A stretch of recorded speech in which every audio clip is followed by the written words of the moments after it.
الله الرحمن الرحيم. الحمد لله والصلاة والسلام على رسول الله. السؤال: ما هي شروط قبول العمل بالعبادات؟ يشترط في العبادات حتى تقبل عند الله عز وجل ويؤجر عليها العبد أن يتوفر فيها شرطان. الشرط الأول الإخلاص لله عز وجل. قال تعالى: وما أمروا إلا ليعبدوا الله مخلصين له الدين.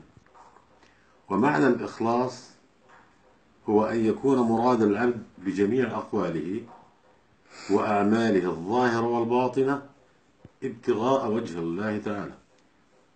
قال تعالى: وما لأحد عنده من نعمة تجزى إلا ابتغاء وجه ربه الأعلى. أما الشرط الثاني فهو موافقة العمل للشرع الذي أمر الله تعالى أن لا يعبد إلا به، وهو متابعة النبي صلى الله عليه وسلم فيما جاء به من الشرائع.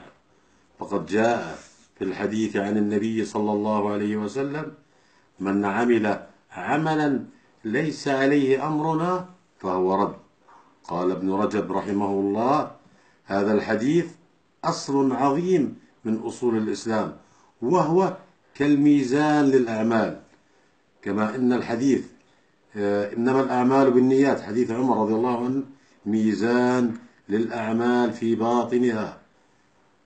لذلك فإن الشروط شرطان كما قلنا: الإخلاص لله عز وجل، والشرط الثاني متابعة النبي صلى الله عليه وسلم.